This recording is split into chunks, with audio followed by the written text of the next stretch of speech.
perdón, cuando tuve los medios en contra, perdí, gané. Y cuando tuve los medios a favor, perdí, ¿no? Entonces, los medios de comunicación, y yo hablando un poco ahora como publicitario, o como ex publicitario, los medios de comunicación se tienen que cuidar de no saturar, porque cuando se pasa al nivel de saturación se vuelve en contra de todo lo que se hace. Una campaña política o una campaña publicitaria, ya sea de un desodorante o de lo que fuere, si supera ese punto de saturación, se vuelve en contra. No es repetir por repetir, y esto es importante entenderlo. Los medios de comunicación han hecho barbaridades constantes, desde decir que el gobierno militar venía a traer, o los gobiernos militares, porque Clarín fue el artífice del golpe a Ilía, por ejemplo, ¿no?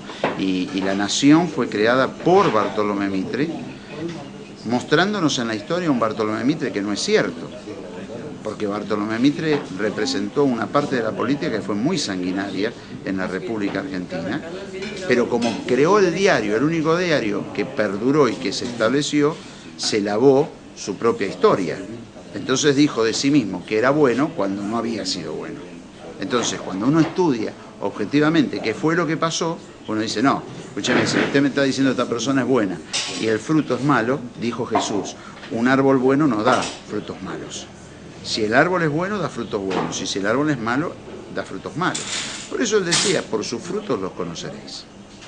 Entonces, la gente está cambiando porque se saturó, porque no le dijeron que el corralito venía y el corralito llegó, porque le informaron cosas que no sucedieron, porque le dijeron que el dólar se iba a ir a 10 pesos y no pasó, porque hubo muchas situaciones de ese tipo y la gente se saturó.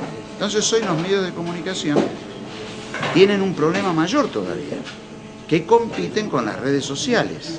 Entonces, hoy la gente tiene un sistema de comunicación veloz, que es el Twitter, que es el Facebook, que es todo el aparato que viene por Internet, que es lo que se llama la era de la informática, donde antes la información la tenía uno solo y la repartía a través de un medio de comunicación, y ahora la información la tienen todos, porque con una computadora, con conexión a Internet, te enterás de todo, pero no solamente por lo que digan medios de otros lugares, sino por lo que cuenta la gente de otros lugares. Y la gente con los celulares saca fotos y sube las fotos y te dice, acá no está pasando nada, y la gente te saca la foto y te dice, sí, está pasando, pasó estos días en Japón, no pasa nada. Y subieron las fotos de la explosión del reactor de la central nuclear de Fukushima. Y ahora, hoy, están diciendo que los niveles de radiación en el mar y fuera del mar, en la zona de Fukushima, están 1250 veces por arriba de lo que deberían estar.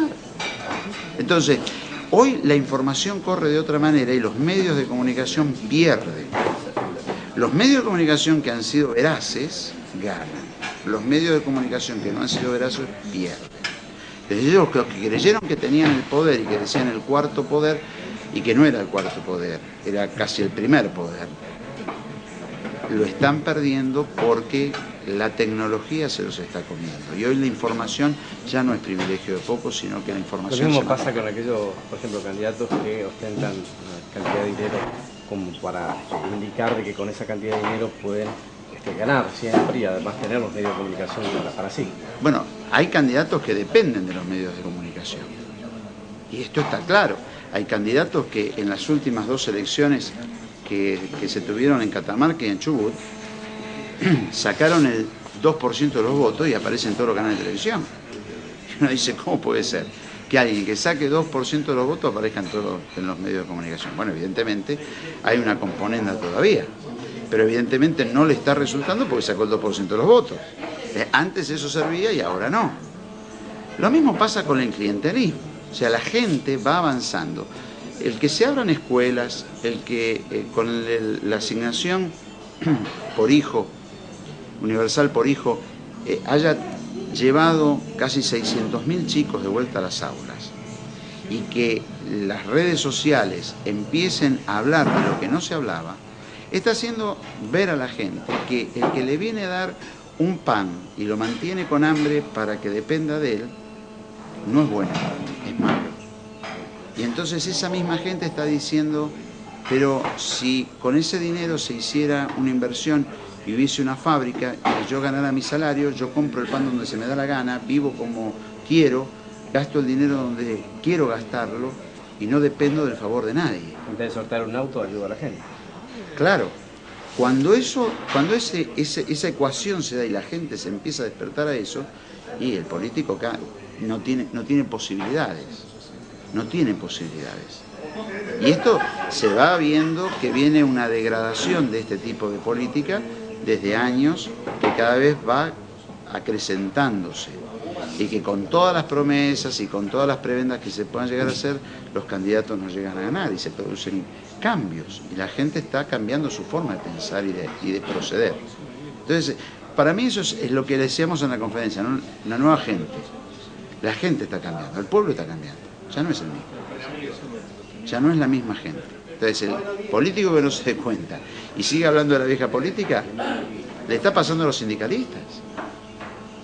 ¿Por qué? Y porque los afiliados se dan cuenta cuando van a un hospital o a un sanatorio de un gremio y le ponen una medicación y sigue enfermo, que ese medicamento no es genuino, que ese medicamento no es bueno. ¿Por qué? Porque no le hace efecto. Y si por allí se mueren, empiezan los problemas.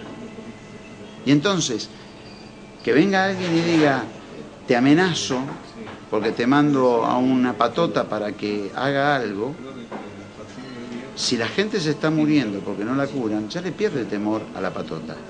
Y entonces hoy los sindicalistas que antes creían que nadie los podía tocar, ahora están en la cuerda floja.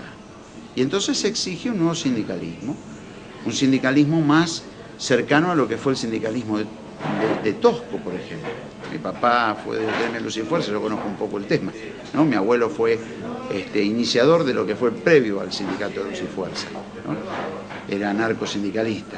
Entonces yo conozco un poco el tema. Bueno, los 70 muestran una dirigencia distinta, ¿no? Sí, pero Tosco se enfrentó a toda esa dirigencia. Pensá que él casi muere en la clandestinidad, no era clandestino, era semiclandestino, y era el año 75 en un gobierno democrático. ¿Por qué? Porque había toda una dirigencia gremial que evidentemente no estaba procediendo como tenía que proceder. Esa dirigencia se mantuvo, pero hoy están empezando a temblar. Los cambios no se producen de la noche a la mañana, pero se producen y avanzan. Y el que no lo ve y cree que va a reinar por siempre y para siempre, se va a encontrar con una sorpresa muy grande, muy, muy grande. Entonces yo creo que estamos en un momento excepcional, un momento, diría, de un cambio que no nos damos cuenta. Esto es como el papá y la mamá que tienen un nene o una nena y la nena crece y ellos no se dan cuenta. Y el nene crece y ellos no se dan cuenta. Pero viene el pariente que hace no sé cuánto que no lo ve y dice, ¿cómo creció? Y el padre no se da cuenta de cómo creció. ¿Por qué? Porque convive con él permanentemente. Todo está cambiando y está cambiando para bien. El pueblo está cambiando para bien. Y esto da mucha ilusión hacia el futuro porque